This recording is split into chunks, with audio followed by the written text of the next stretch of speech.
the thing that makes you stand out from the crowd, allows you to be more impactful during an interview and in your first 100 days. Personal branding, how to have a compelling narrative with executives. And that becomes a career accelerator, not just for CISOs, but for emerging leaders. Welcome to Net Impact, the podcast that demystifies and explores the influence of cybersecurity and cybercrime across the world and into our lives. Brought to you by ThriveDX, the global leader in cybersecurity training. Here's your host and guide to the digital world, Fred Menachem. We are here for segment 2 with my friend, my brother, Darren Argyle. If you haven't seen segment 1 yet, you need to make sure you watch that.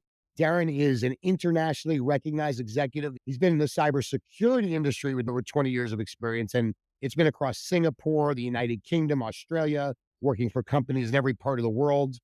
He's been a group chief information security risk officer. He's worked at banks like Standard Chartered. He's worked as a group CISO at Qantas Airlines and S&P Global and IBM. He's co-founded the Cyber Leadership Institute, which is really exciting stuff, back in 2018. And they're doing great things helping professionals transition into leadership roles. He's written a book, which we did talk about in the first episode, but he's won a lot of awards. Top 100 CISOs globally, top 100 IT security influencers globally. He also advises Night Dragon, and we're under their portfolio as ThriveDX as well, which is a cybersecurity investment firm. He's an ambassador for the Global Cyber Alliance as well. So I'm so happy to be here again. Darren, thank you for joining us, my man. What's happening? Great to be here, Fred. Transition now to talk about something that I know is near and dear to your heart and something that you're really trying to teach folks through the Cyber Leadership Institute, the difficulty of transitioning from technical roles to executive leadership. And I know that you saw a big gap between those. So tell me about that. Yeah, so this was back in about 2017. I'd had a career that was difficult and challenging, tough. And in all that time, the things that helped me get through either the next career or the next job or even helped me land jobs was mentorship. But I had to go out and seek these mentors. Luckily, I enjoyed communicating and connecting with people. Used to go to lots of conferences and events. So I built quite a big network where I was living in the UK at the time. Then I moved to Australia and I met two people in Australia, Phil Zongo and Jan Schroeder, who were both my co-founders of the Cyber Leadership Institute.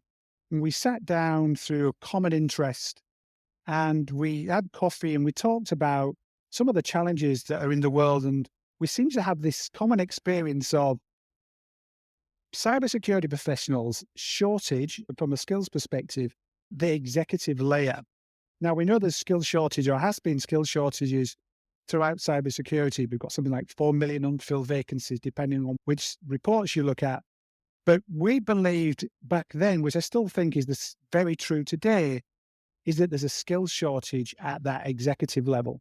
If you look at some of the kind of new regulations coming out from the US in particular, like the new SEC rules, where board members need to be articulate in cybersecurity, we're now seeing CISOs, Chief Information Security Officers, advising boards, moving into board roles, which is creating even more of a gap.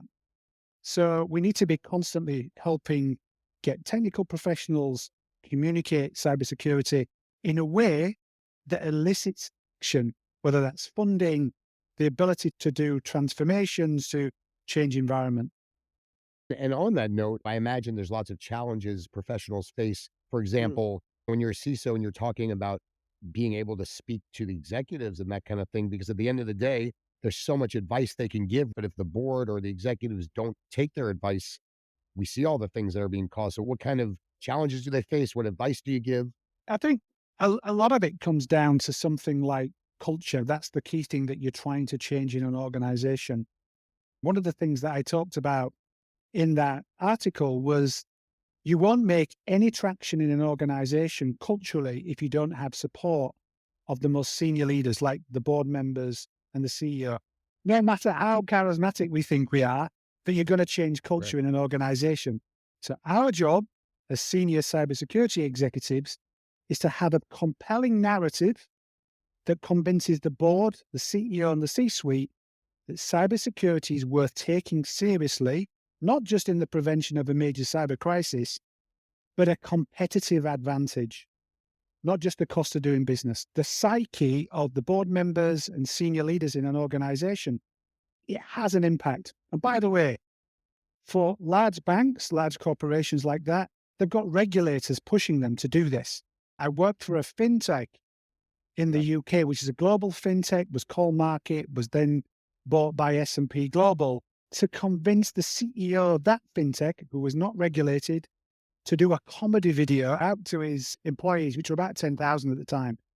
That had a dramatic effect on changing the culture in that organization, because he was telling the story about the importance of cybersecurity, not me. And that's a big shift, I think, that cybersecurity professionals need to have, is to have a conversation that's compelling enough that they take it seriously and do something about it. And I think that speaks to what you spoke about earlier. You always knew how to communicate very well, and teaching that, which makes me transition very well into the Cyber Leadership Institute and its mission, because that's what it's all about. In a nutshell, I'll let you talk about it. There's a 100-day plan that the Institute teaches, which you could talk about, and the role when training. And tell us a little bit about that. Sort of feeds into that we're talking about. So as I mentioned this earlier, Fred, I think mentorship was one of those things that was important, but we needed to think of a way of scaling that, because we'd all had mentors, but if you wanted to help people right across the world, and by the way, we now represented, or we should say we've got customers in over 70 countries around the world since 2018. So we're very proud of the fact that we were able to help so many people on such a global scale. But to do that, we had to build programs that scaled to that. So it scaled the three of us, it scaled the training, it scaled the expertise. And our focus was on leadership. So helping people to be able to communicate clearly and concisely so that they're able to convince key stakeholders, whether that was regulators, the board, the CEO, and others. What we found quickly over time is that a lot of people realize that leadership skills can be very helpful earlier in your career. So now we've had people as young as 24 joining our programs, recognizing that if you get good at leadership skills, it becomes a career accelerator as young as even 24, as I mentioned earlier. Where do folks go? Is it online? Do you have conferences? That sort of thing. I So know I'm throwing a lot at you, Darren, but it is online. So we've got the Cyber Leadership Hub, which is our free platform. So you'll find us by doing a search on .com. On there, you'll find a free login to the Cyber Leadership Hub. You log onto the hub as a free member and you get access to all this free content. You get access to free content, playbooks, toolkits, and everything else. You get access to a thriving community. There's a jobs board. There's specialist community areas that you can dip into. So that's the first thing. You join a community, you've got access to this platform. If you're more curious and interested to take the next level, you can join the Cyber Leadership Program, which is an 8-week program, an online program. But crucially, Fred, those cohorts are kept quite small. It's the three of us. You don't get other teachers on there. It's the three co-founders joining those goals. you get the big guns over here. And you get the Right. practical experience. So it's real world experience. We've been living it every day. You join the weekly course. And by the end of the 8 weeks, we're not testing you. We're giving you a capstone project to deliver, a cyber resilience strategy and a board paper, and you present that live. We also do a live crisis simulation. So it's real world. And you've only got to look at the comments from our cohort members and alumni. We are very humbled, Fred, by some of those testimonials, and it's very rewarding. They're getting promoted, by the way, on the back of it. I've heard great things about it. I've spoken to several people who have graduated from the course, and Fantastic. they speak volumes of it. And what I understand, and correct me if I'm wrong, but you're really one of the only folks that are doing this kind of thing across the world, globally, like really at this level, more focused on executives. Although you say you're bringing in younger people, my understanding is that this is really, not only is it high level, but it's folks that are willing to talk about the mistakes they made, folks that push integrity, the importance of that in the industry. But I've heard amazing things about it. So I'm really happy to hear it. This is authentic, it's genuine, and you love to make a difference and help people. I get excited when you talk about it. And it takes me a lot to get excited about stuff. You feel, right? You feel really good about this, right? It's something you love. 100%. We give so much of our own time. So you do these 8 weeks, something that we do, and we say this to everybody, and anybody could quote us on this.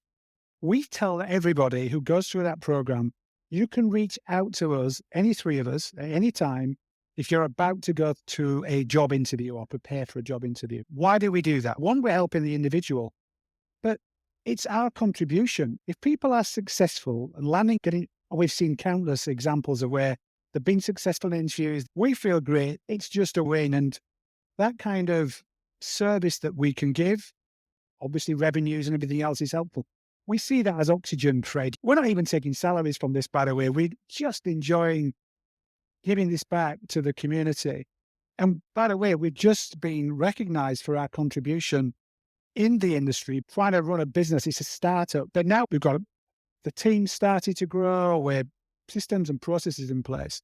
Anyway, we were, for our work, especially, by the way, Fred, on helping women in cybersecurity, because we run a lot of free scholarships to women's communities. Absolutely. And so ISC2, the largest cybersecurity membership community in the world, reached out to us from the US and said, look, we'd love to put together a strategic partnership with you. We've heard great things about what you're doing, and we'd love to partner with you. So now we've been running that partnership. We're just about to kick off our first cohort jointly with ISC2 in October. And they get a great discount if you're a member of ISC2. And it's already, we can see huge potential. And then in the new year, we're working again with ISC2. We're going to be running a women's only cybersecurity leadership program, the first of a kind. And that's going to help people in Asia specifically. And that's going to kick off in Singapore. And so every day we see, like you said, you teach them to interview, we help them to get jobs and how to interview. It's not about money. It's not about anything else. It's about watching somebody who may have never had the opportunity to really move up in life because of that traditional mentality. And it's life-changing. And I see it on your face, and I'm so happy to share that same feeling with you. Thank you for what you do there. And I can't wait to even learn more. And I'm sure I'm going to hear even more positive things about it after we release this segment. But I did want to talk about something. When we were in the pre-interview, and I hadn't even thought about this, and it took me a minute to understand. You were talking about supply chain risks, and I said, I don't understand. How does that have something to do with cybersecurity? And you gave a few examples. Why? Tell us about that, how that relates to cyber, because it was so interesting to me. You talked about the Y2 car. You talked about a lot of things. So I lived through Y2K, and with John Costigan from the US was the person who really took the bull by the horns and made a difference in that space, working under Bill Clinton's administration. What that demonstrated was this private-public partnership, and if you come together, you can make a difference. The focus on the supply chain becomes crucial. The supply chain is an extended ecosystem of what every organization is dependent on: governments, large organizations, and small organizations. Typically, you'll have the smaller vendors who are supporting the larger organizations who are looking to grow through those vendor supply chain relationships. Now, in cybersecurity, practically everybody knows you're only as strong as the weakest link. So the weakest link is often the supply chain or the smaller provider. We saw with SolarWinds, for example, suppliers to large organizations, that was obviously a vulnerability was found, it was exploited, but then organizations were actually using that so that inadvertently brought a vulnerability into their environment through a supplier. That was an attack on the supply chain that ultimately resulted in the core Hezbollah being attacked directly. They thought they had the strong link by not using mobile phones, will use an old system of pages, but the weak link in that situation was a supply chain. Now, the supply chains are not only weak links that need to be exploited and something to be defended against, which is absolutely true, but supply chains, if understood properly, can become a business advantage in cybersecurity. So third-party supply chain risk, if I'm a large bank and a vendor comes to me like a fintech and says, I want to do business with you, the first thing a bank will do is an assessment of that supplier. If that supplier comes up short with their cybersecurity capabilities and maturity, they won't do business with them. The smart smaller businesses, like the CEO of my business, the market guy in the UK, he realized this. he saw the business advantage of being a secure supplier. So he built his security to a level that was at the same level as the banks. So when the banks did the assessment, we were seen as a secure supplier to do business with, and it then became a competitive advantage. So this is how you can switch it from where a vulnerability to being a competitive advantage, which is interesting as well. Protecting the supply chain. That's very interesting. You're seeing a lot of vulnerabilities because of that. And the supply chain is also under attack now. What you found is that attackers spend money to attack an organization, and it costs money to do that. It costs time, resources. They're set up like a company. They have a CEO, they have a finance guy, they have all these teams are very well funded. But they know that when they go after attacking any type of organization, there's going to be a cost to doing that. Now, a lot of the large banks, large pharmaceuticals, in fact, larger organizations generally are very well fortified. So that means that the cost of attacking and being compromising those organizations, although it could be a big payoff, costs a lot of money. So now they're putting their attention to the supply chain of those organizations, the one level down. And by the way, what else is lucrative to them in that space? Not only the crown jewels that can be of value, like databases, but they also know that the insurance premiums will now pay out at those lower levels. Right.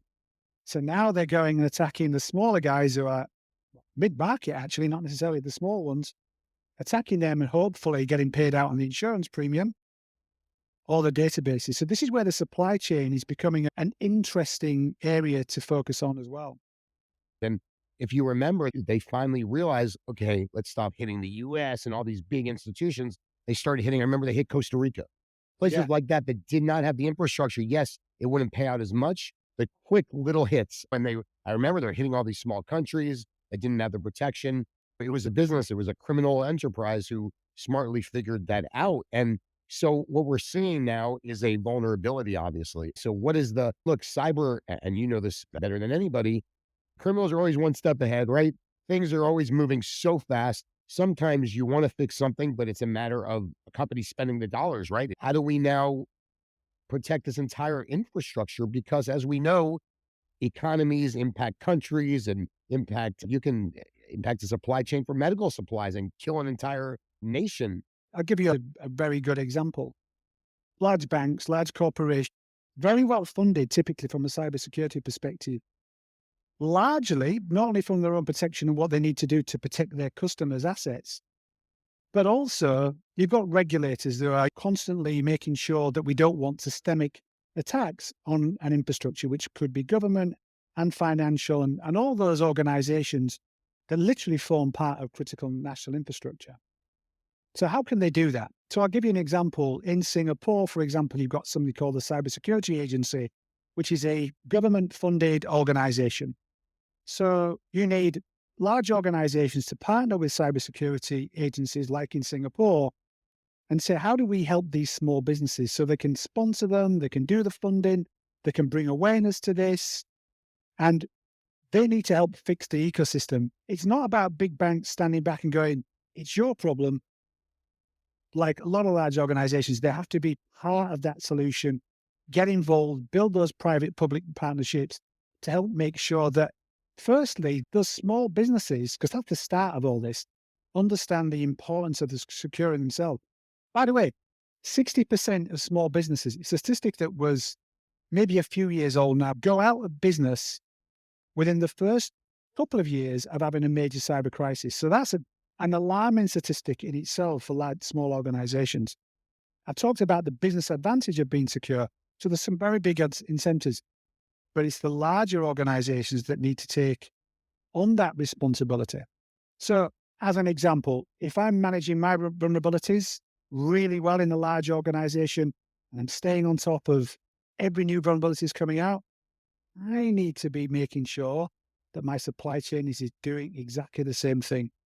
And it becomes this not just your first, second, third rate supply, you've got its end supplier. There's lots of technologies and tools. I know Night Dragon in particular is looking at a lot of technologies and solutions to help solve some of these supply chain issues. I do know that you spoke about your wife's a meditation teacher and she encouraged you to incorporate wellness into your routine. You spoke about it You spoke a bit about it, and then also the importance of mental health in the cyber industry and work-life balance and all that. Why don't you wrap that up, that part of it for us, and why it's so important, and the burnout rate and all of that? I thought I'd just try it just to see what it was like. I thought I was doing everything that you needed to do, Fred. I was working out, eating healthy, getting all that regular exercise. But we all know on some level that we overthink, right? To some degree, everybody overthinks. We have those nights, we go to bed and our mind races, right? So there's lots of practical evidence now that shows that meditation helps slow down that. We have something like 60,000 thoughts every single day, and most of those are negative, and most of those are the things that we had yesterday. So we ruminate, and they create grooves in our brains and everything else. Sure. And ADHD is even worse. Let's be And realistic. Worse than negativity, right? But this is, by the way, this is my wife telling me all this, but I've learned through practicing it that you can have an effect. If you don't want to be spending time and all the things that have happened, and you don't want to be thinking about all the things in the future, which is anxiety, you need to be more present. That's what meditation teaches you to be, is in the moment, more present. By the way, the more present we are, the less that we're thinking. And the less that we're thinking, it just gives our brain this downtime so that when we do have those moments where we're walking around in an environment, we're not overthinking. So it just gives our brain the rest. We were never designed for this. We're still tribal people at hand. Sleep was enough, but we're bombarded with all these phones and things. So we need something today to get that stress level down. I think meditation's the answer. I'm say this in all seriousness because I feel like we are, you and I seem to share a lot of similarities. Yeah. And like I said, ADHD is a gift, but it also can be very difficult. And you are somewhere where I've always been dying to be. And I always say, oh, it's impossible. I can't do it. Now I feel challenged. And we're going to have to spend time offline talking about how I could start meditating more and be centered, because you start to believe at times you can't do that. So I know that this is something you also talk about at the Institute, something you push people not to get burnt out. And it's amazing what you're doing there. And I love it. I wanted to just, before we end, so I was surprised by something. I told you I was doing a lot of research because I love to learn new things and about new people. So in May of 2023, you wrote an article. I said, we have something in common. You're Jewish, man. Your grandmother was a Holocaust survivor. Come on. Mazel tov. Of course I saw it. I was like, isn't that so fascinating? So it's matriarchal, which means that, but the reason I brought it up, one, because I was excited being a Jewish person, but also we always like that. And also though, because it was part of your spiritual journey. So I thought, and I didn't mean to throw you off the loop. I didn't tell you we were going to talk about this, but you learned. So you want to maybe spend a minute just talking about that? I'll give you the very quick story because it's literally a realization in literally the last few years. I always knew from my mother that her mother was Jewish. I think it was Poland or Russia. I think she lived in both countries at some time. I didn't get a lot of great detail about it, but I knew for a fact my mother's mother was Jewish. So I used to tell people for many years that I was an eighth Jew because of that kind of And so anyway, there's a guy called Yuval Elias who was the CISO, Group CISO at Standard Chartered, who became a very good friend of mine. And I remember going into he was from Israel. He's gone back to live in Israel now.